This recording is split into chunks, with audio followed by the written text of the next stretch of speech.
Index क्या होता है, तुम लोग को बताया गया है कि जो स्पीड ऑफ लाइट होती है सबसे ज़्यादा जो है वैक्यूम में होती है। मैक्सिमम स्पीड ऑफ लाइट जो होती है कहाँ पर होती है, वैक्यूम में। कितना होती है, मीटर पर सेकेंड, यूनिट में बताना जरूरी होता है। 3 × 10⁸ मीटर पर सेकेंड होती है। इसके अलावा उसके बाद किसी भी ट्रांसपेरेंट मीडियम में जाती है तो इसका स्पीड जो है डिक्रीज कर जाता है, क्योंकि जो अलग अलग मीडियम होता है उसका कुछ ना कुछ डेंसिटी होता है। ठीक है, तो यहाँ पर जो स्पीड ऑफ लाइट होता है divided by speed of the light in the medium, इन दोनों का रेशियो जो होता है उसी को रिफ्रैक्टिव इंडेक्स कहा जाता है। ठीक है, अगर फर्स्ट मीडियम हमारा क्या है, वैक्यूम है या एयर है, और उसके बाद दूसरा मीडियम जो है कुछ भी हो सकता है वैक्यूम को छोड़ करके या एयर को छोड़ करके, तो वहाँ पर उसको बोला जाएगा एब्सोल्यूट रिफ्रैक्टिव इंडेक्स। जब लाइट वैक्यूम से किसी अदर मीडियम में जाएगी तो उसको एब्सोल्यूट रिफ्रैक्टिव इंडेक्स कहते हैं। लेकिन एस चंद वाली बुक में वहाँ पर वैक्यूम के अलावा एयर का भी दे रखा, क्योंकि एयर और वैक्यूम में लाइट का स्पीड अप्रॉक्सीमेटली सेम होता है। क्यों, क्योंकि 3 × 10⁸ मीटर पर सेकेंड होता है वैक्यूम में, लेकिन एयर में 2.99 × 10⁻³ करके 8 मीटर पर सेकेंड होता है। तो इसलिए लगभग सेम होने के कारण किसी किसी बुक में ऐसे लिखा है। बाकी जो एब्सोल्यूट रिफ्रैक्टिव इंडेक्स है, ये डिफिनीशन बोर्ड एग्जामिनेशन में कम से कम 6-7 बार पूछा गया है। तो एब्सोल्यूट रिफ्रैक्टिव इंडेक्स आएगा तो वहाँ पे पहला मीडियम क्या होगा, वैक्यूम, और दूसरा मीडियम कुछ भी हो सकता है। दूसरे मीडियम में वैक्यूम से लाइट की स्पीड जितनी होती है उससे कम हो जाता है। ठीक है, तो लिखो इसका डिफिनीशन लिखो। The ratio of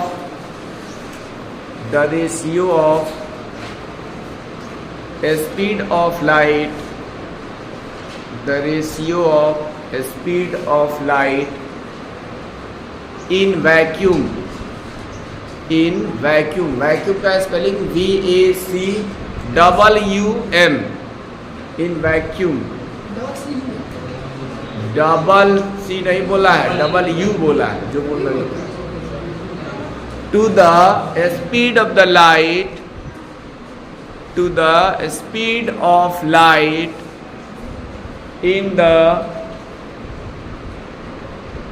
any given medium, in any given medium is called refractive index of, is called refractive index of the given medium, refractive index of the given medium. अब इसके बाद इसका फॉर्मूला क्या हो जाएगा, paragraph change करके उसमें थोड़ा लिख लो। If the speed of light, if the speed of light in the vacuum, if the speed of light in the vacuum is c, small c लिखा जाएगा, and the is C, small c, C letter है, alphabet में letter नहीं पढ़ता। and the speed of light in the given medium, in the given medium is V, small v लिखना है। then by the definition of refractive index, then by the definition of refractive index n equal to, इसको refractive index को n से भी denote करते हैं, c से भी करते हैं, म्यू से भी करते हैं, कैसा नहीं होता। Then by the definition of refractive index n equal to c by v। दिया। अब इसमें थोड़ा सा ध्यान देना, अगर फर्स्ट मीडियम हमारा वैक्यूम है तो इस रिफ्रैक्टिव इंडेक्स का दूसरा नाम एब्सोल्यूट रिफ्रैक्टिव इंडेक्स भी। ठीक है, इसमें एक लाइन और नीचे लिखो, if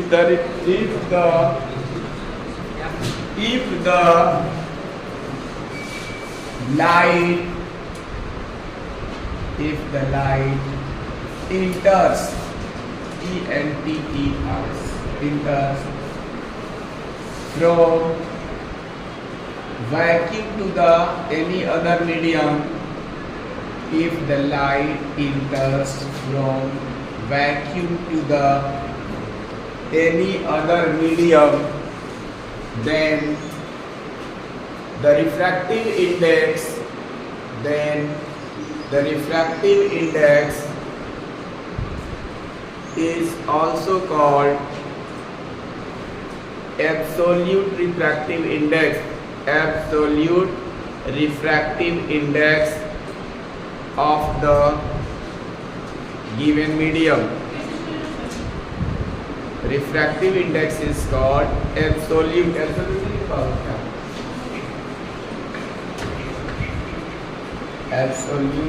refractive index of the medium. ये ध्यान देना, refractive index, absolute refractive index और रिफ्रैक्टिव इंडेक्स में डिफरेंस ये है, पहला मीडियम वैक्यूम होना चाहिए। किसी बुक में उसका वैक्यूम के बदले वैक्यूम और एयर भी लिख रखा है, एक शब्द में जैसे दिया। एनसीईआरटी ने एयर नहीं दिया, वैक्यूम ही लिखा, क्योंकि वैक्यूम में मैक्सिमम स्पीड होती है लाइट की, और बाकी एयर में क्या होता है, थोड़ा सा कम हो जाता है। एयर का रिफ्रैक्टिव इंडेक्स 1.000 और 3 होता है, ठीक है, और बाकी वैक्यूम का 1 होता है, तो इसलिए उसमें थोड़ा स्पीड कम हो जाता है, ठीक है। एयर और वैक्यूम और लिखा है तो लिख सकते हो, किसी में दिया एनसीईआरटी में हमारा केवल ये दिया है वैक्यूम टू द, तो उसको रिफ्रैक्टिव। उसके बाद ये जो रिफ्रैक्टिव इंडेक्स होता है, इसका कोई यूनिट नहीं होता, इसका यूनिट क्या हो जाएगा, यूनिटलेस। क्यों होगा बताओ जरा, क्योंकि ये सेम फिजिकल क्वांटिटी का रेशियो है, ये भी स्पीड ऑफ लाइट है, ये भी स्पीड ऑफ लाइट है, तो दोनों मीटर पर सेकंड से मीटर पर सेकंड कट जाएगा, तो इसलिए ये यूनिटलेस होता है, ठीक है। अब जरा समझते हैं कि अगर दो अलग अलग मीडियम, वैक्यूम को हटा दिया जाए और तो दो डिफरेंट मीडियम से, मान लेते हैं ग्लास हो गया, दूसरा हो गया एयर। लाइट जो है अगर एयर टू ग्लास जा रही है, एयर में लाइट की स्पीड को अगर v1 मान लिया जाए, v1 मान ले, और दूसरे में ग्लास में v2 मान लिया जाए, और लाइट v1 से v2 में जा रही है, यानी एयर टू ग्लास जा रही है, उस कंडीशन में इसका जो रिफ्रैक्टिव इंडेक्स का फॉर्मूला होगा स्पीड के टर्म्स में, तो वो क्या होता है, v1/v2 करके आता है, sin i by sin r, ठीक है। उसको समझाते हैं नेक्स्ट टाइम डाल करके, ठीक है, कि अगर दो अलग अलग स्पीड ऑफ लाइट दिया है तो उसकी रिफ्रैक्टिव इंडेक्स पे क्या रिलेशन होता है, ठीक है। तो नेक्स्ट इसमें देखो क्या बुक है, दो डिफरेंट मीडियम में लाइट का स्पीड है, एक का है v1, एक का v2। मान लेते हैं यहाँ पर एक जो है ये मीडिया इंटरफेस कहलाता है, ये है इधर मीडियम 1, इधर मीडियम 1 है, और इधर कोई दूसरा मीडियम है, इसको हमने मीडियम 2 लिख दिया, मीडियम 2। और ये दो मीडियम को सेपरेट करने वाला जो सरफेस होता है उसको मीडिया इंटरफेस कहलाता है। मीडियम का प्लूरल मीडिया, मीडिया इंटरफेस, याद रखना, जब पूछेगा तो बताना पड़ेगा। मीडिया इंटरफेस क्या है, media interface is the imaginary surface layer which separates the two different media, दो डिफरेंट मीडिया या मीडियम्स को सेपरेट करने वाला एक इमेजिनरी सरफेस हो गया, ठीक है। अब क्या होगा कि अगर मीडियम 1 में लाइट की स्पीड है v1 और मीडियम 2 में लाइट की स्पीड है v2, लाइट जिस मीडियम से चलकर किसी दूसरे मीडियम में जाती है, तो जिस मीडियम में जाएगी रिफ्रैक्टिव इंडेक्स उसी का लिखा जाता है। तो अगर ये लाइट v1 से v2 में जा रही है, तो तो यहाँ पर मान लेते ये कोई लाइट है, इंसिडेंट या बना दिया, और यहाँ पर हमने एक नॉर्मल ड्रॉ कर दी। ये मान लिया जाएगा ये डेंसर मीडियम है, रेयरर डेंसर तो पता ही होगा ना, ये है रेयरर, जैसे ये हो गया हवा और ये हो गया ग्लास, ये डेंसर मीडियम। रेयरर डेंसर नहीं समझ में आता है, वायु यानी एयर और ग्लास दोनों में डेंसिटी किसकी ज्यादा होगी? ग्लास की डेंसिटी क्या होता है? Mass by volume. इसी तरह से अगर तुमको कहा जाए आयरन का और गोल्ड का डेंसिटी किसकी ज्यादा होगी? गोल्ड की, ठीक है। तो डेंसिटी क्या होता है? मास पर यूनिट वॉल्यूम। तो जिसकी डेंसिटी ज्यादा वो डेंसर मीडियम। तो एयर और ग्लास में डेंसिटी डेंसर होगा किसका? डेंसिटी ज्यादा होगा ग्लास, इसलिए डेंसर मीडियम। यहाँ पे हमको ट्रांसपेरेंट मीडियम दिया जाता है ताकि लाइट पास कर सके। तो लाइट मीडियम 1 में चली और मीडियम 1 से डेंसर मीडियम में जाएगी तो बेंड्स टुवर्ड्स द नॉर्मल हो जाता है। रेयरर से जब डेंसर में जाती है तो बेंड्स टुवर्ड्स नॉर्मल हो जाती है। अब हम बात कर रहे हैं कि ये जो दूसरा मीडियम है, अगर इसका रिफ्रैक्टिव इंडेक्स N2 है, इसका N1 है, ठीक है, तो हम इसको कैसे लिख सकते हैं? यहाँ पर रिफ्रैक्टिव इंडेक्स ऑफ मीडियम 2 कैसे लिख सकते हैं? किसके रेस्पेक्ट में? विद रेस्पेक्ट टू मीडियम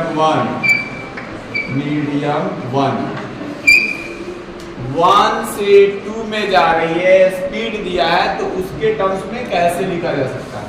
इसको लिखने का तरीका ये होता है कि लाइट जो है ना दूसरे मीडियम में गई तो उसको हम N2 लिखेंगे, और लाइट पहले से गई है तो N21। अगर ये दोनों डिजिट्स राइट हैंड साइड में लिखेंगे तो जिस मीडियम में लाइट एंटर की है उसको लिखा जाएगा पहले, और जिससे गई है यानी कि 1 से 2 में गई है तो 1 इधर है। अगर हम इसको चाहते हैं कि हम अलग अलग लिखें, 1 अलग लिखें, 2 अलग लिखें, तो लाइट इधर 1 से गई है, 2 में इंटर की है, तो 1 N2 लिखेंगे। समझ लो इसका क्या मीनिंग? इसका मीनिंग है refractive index of medium 2 with respect to medium 1 because light has traveled from medium 1 to medium 2, and similarly this also represents light enters from medium 1 to medium 2. Therefore it means the refractive index of medium 2 with respect to medium 1 is given by, कैसे दिया जाएगा? Speed of the light in medium 1 divided by speed of the light in medium 2, यानी यहाँ V1 upon V2 लिखा जाएगा।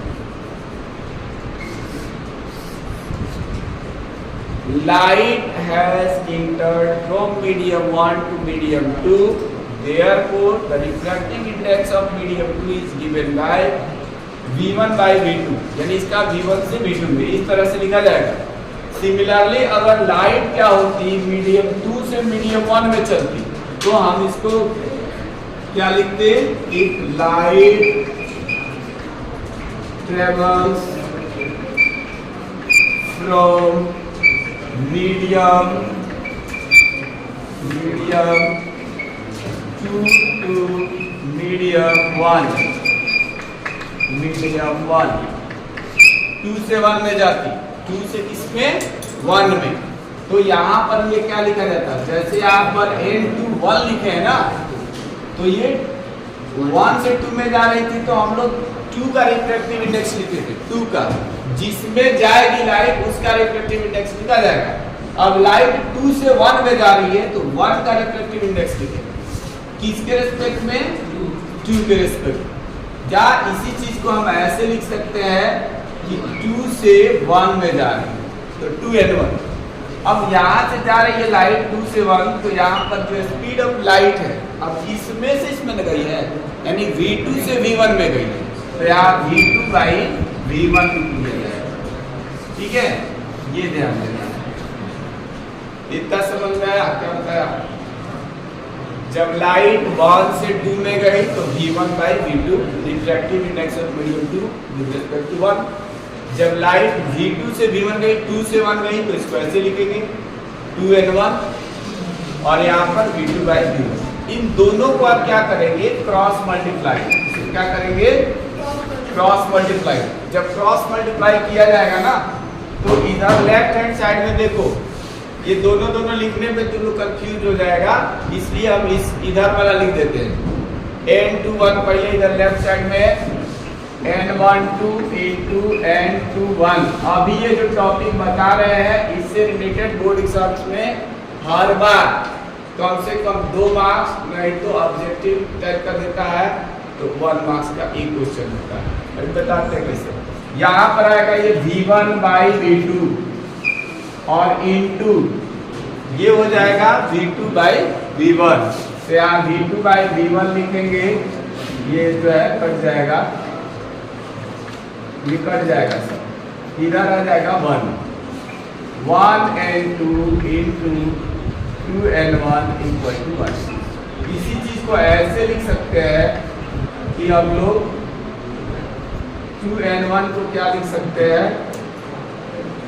इसको लिख सकते हैं 1/n1। अब इसमें क्या है? अगर मीडियम 1 को हमने अगर एयर मान लिया, क्या मान लिया? एयर को शॉर्ट फॉर्म में लिख सकते हो। मीडियम 2 को अगर ग्लास मान दिया, जी लिख सकते हैं, तो यहाँ पर इसको लिखा जाएगा 2n1 यानी GNA। क्या लिखेंगे इसको? GNA equal to 1/ANG। कहने का मतलब ये हुआ कि अगर किसी ग्लास का रिफ्रैक्टिव इंडेक्स हमें पता है, ग्लास का रिफ्रैक्टिव इंडेक्स एयर के रिस्पेक्ट में पता है, तो एयर का रिफ्रैक्टिव इंडेक्स ग्लास के रिस्पेक्ट में फाइंड आउट किया जा सकता है। जैसे एयर के रिस्पेक्ट में ग्लास का रिफ्रैक्टिव इंडेक्स 1.5 होता है, ग्लास का रिफ्रैक्टिव इंडेक्स कितना होता है? 1.5, या उसी को 3/2 भी लिख सकते हैं। ग्लास का होता है एयर का रिस्पेक्ट। लेकिन तुमसे क्वेश्चन पूछ दिया जाए what is the refractive index of air with respect to glass, तो चेंज हो जाएगा, उसी का रेसिप्रोकल हो जाएगा। ग्लास का हमें मालूम था तो 1/ ग्लास वाला 3/2 करेंगे तो वो 2 पर चला जाएगा, 3 नीचे आ जाएगा, यानी कि एयर का रिफ्रैक्टिव इंडेक्स ग्लास के रेस्पेक्ट में निकल जाएगा। 2019 वाले क्वेश्चन पेपर में ये क्वेश्चन था, एक ठीक है। कहने का मतलब ये है, इसको कहा जाता है reversibility of the path of the light, यानी कि ये जो पाथ है लाइट का चेंज हो जाए। मीडियम 1 से मीडियम 2 में जा रही थी, अब यही अगर पाथ चेंज होकर के लाइट मीडियम 2 से मीडियम किसमें जाने लगी? 1 में, तो उस कंडीशन में इनके रिफ्रैक्टिव इंडेक्सेस में रिलेशन कुछ ऐसा आता है। ठीक है, इसको नोट करो। रिफ्रैक्टेड रे, जहां रिफ्लेक्टेड पहले लिखते थे ना, तो इसमें होगा रिफ्रैक्टेड रे। All three lie in the same plane.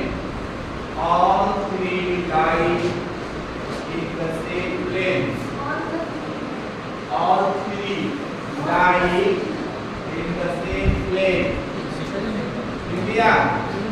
Second का लिखो, second. Second क्या है? The ratio of, second law, the ratio of sine S-I-N-E, the ratio of sine S-I-N-E, sine of angle of incidence to the sine of S-I-N-E, sine of angle of reflection, sine of angle of reflection is always constant, is always constant, is is always constant. Full stop. This constant is called refractive index. This constant is called refractive index of the medium. This constant is called refractive index of the medium in which refractive index of the medium in which light entered E-N-T-E-R-E-D in which light entered, यानी जिसमें light प्रवेश करेगी ना, उस medium का refractive index कहलाता है। That is करके बोर्ड पर लिख देता हूँ, इसको देख लो, यही कॉपी में लिखो। सेकेंड लॉ जो होता है ये होता है sine i by sine r equal to constant. और कांस्टेंट हमने बता ही दिया, इस कांस्टेंट को क्या कहा जाता है। उसके बाद इसको लिखने के बाद यहाँ पर एक लाइन और लिख लेना, this law is also called Snell's law. इसको क्या कहते हैं, स्नेल्स लॉ भी कहा जाता है। This law is also called Snell's law. नाम है साइंटिस्ट का, भाई का, जो जिस चीज का खोज करता है, नाम देता है, उसी तरह से उसका नाम पड़ता है।